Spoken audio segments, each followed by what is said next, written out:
ইরানের সরকার বিরোধী আন্দোলন একটি নতুন পর্যায়ে পৌঁছেছে, যা ইসলামী প্রজাতন্ত্রের ৪৭ বছরের ইতিহাসে আগে কখনো হয়নি বলে মনে করছেন বিশ্লেষক ও প্রত্যক্ষদর্শীরা। বিশ্লেষকদের মতে এবারের বিক্ষোভের ব্যাপ্তি ও তীব্রতার কারণেই এটি আগেরগুলোর তুলনায় নজিরবিহীন এবং অভূতপূর্ব। ইরান এর আগেও অনেক বিক্ষোভ দেখেছে।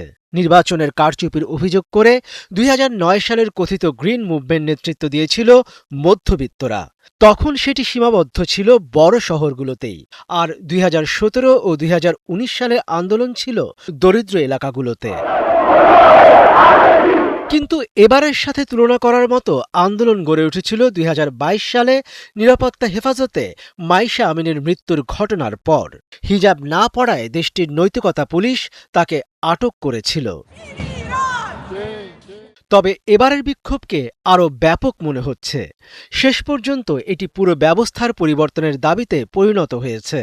হাজার হাজার থেকে লাখ লাখ ইরানি এই বিক্ষোভে যোগ দিতে শুরু করে, বিশেষ করে মধ্যবিত্ত, যারা দ্রব্যমূল্যের ঊর্ধ্বগতি ও ভয়াবহ অর্থনৈতিক সংকটের মধ্যে দিন চালাচ্ছিল। এর আগে ২০২২ সালের আন্দোলনের সময় কোনো নেতৃত্ব চোখে পড়েনি, যে কারণে সেগুলো দ্রুত স্তিমিত হয়ে গিয়েছিল। কিন্তু এবারের বিক্ষোভে কিছু পরিচিত ব্যক্তিকে দেখা যাচ্ছে, যারা দূর থেকে আন্দোলনের নেতৃত্ব দেওয়ার চেষ্টা করছে।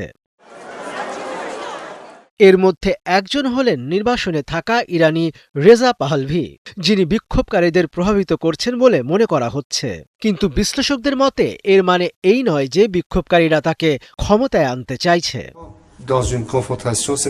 অনেকে মনে করেন যে পাহলভির প্রতি যে সমর্থনের ছায়া দেখা যায় তা রাজতন্ত্র ফেরানোর ইচ্ছে থেকে নয়, বরং এটি ইসলামী শাসনের বিকল্প হিসেবে কিছুই না পাওয়ার হতাশার বহিঃপ্রকাশ। এবারের বিক্ষোভের আরেকটি ফ্যাক্টর হচ্ছে যুক্তরাষ্ট্র। এতে হোয়াইট হাউসের সমর্থন অনেকটা প্রকাশ্য। ট্রাম্প বিক্ষোভকারীদের সমর্থন করে হামলার হুমকি দিয়েছেন, যা আগে কখনোই হয়নি। মনিরুজ্জামান বাবু, একাত্তর।